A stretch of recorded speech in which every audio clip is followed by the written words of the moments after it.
ஆயத்தப்படு, ஆயத்தப்படுத்து. ஆயத்தப்படுத்துதலுக்கான வேத வசனங்களை பார்க்கலாம். அப்படி இருக்க சகோதரரே, நீங்கள் உங்கள் சரீரங்களை பரிசுத்தமும் தேவனுக்கு பிரியமுமான ஜீவபலியாக ஒப்புக் கொடுக்க வேண்டுமென்று தேவனுடைய இரக்கங்களை முன்னிட்டு உங்களை வேண்டிக் கொள்ளுகிறேன். இதுவே நீங்கள் செய்யத்தக்க புத்தியுள்ள ஆராதனை. நீங்கள் இந்த பிரபஞ்சத்திற்கு ஒத்த வேஷம் தெரியாமல் தேவனுடைய நன்மையும் பிரியமும் பரிபூரணமுமான சித்தம் என்னதென்று பகுத்தறியத்தக்கதாக உங்கள் மனம் புதிதாகிறதுனாலே மறுரூபமாகுங்கள். ஏனெனில் மாம்சத்தின் இச்சையும் கண்களின் இச்சையும் ஜீவனத்தின் பெருமையுமாகிய உலகத்தில் உள்ளவைகளெல்லாம் பிதாவினால் உண்டானவைகள் அல்ல, அவைகள் உலகத்தினால் உண்டானவைகள்.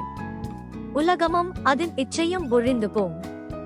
தேவனுடைய சித்தத்தின்படி செய்கிறவனோ என்றென்றைக்கும் நிலைத்திருப்பான். பின்னும் நான் சொல்லுகிறதென்னவென்றால், ஆவிக்கேற்றபடி நடந்து கொள்ளுங்கள், அப்பொழுது மாம்ச இச்சையை நிறைவேற்றாதிருப்பீர்கள்.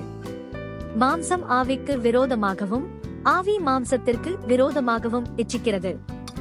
நீங்கள் செய்ய வேண்டுமென்றிருக்கிறவைகளை செய்யாதபடிக்கு இவைகள் ஒன்றுக்கொன்று விரோதமாயிருக்கிறது. ஆதலால் நீங்கள் பிரியமான பிள்ளைகளைப் போல தேவனை பின்பற்றுகிறவர்களாகி, கிறிஸ்து நமக்காக தம்மை தேவனுக்கு சுகந்த வாசனையான காணிக்கையாகவும் பலியாகவும் ஒப்புக் கொடுத்து நம்மில் அன்பு கூர்ந்தது போல நீங்களும் அன்பிலே நடந்து கொள்ளுங்கள்.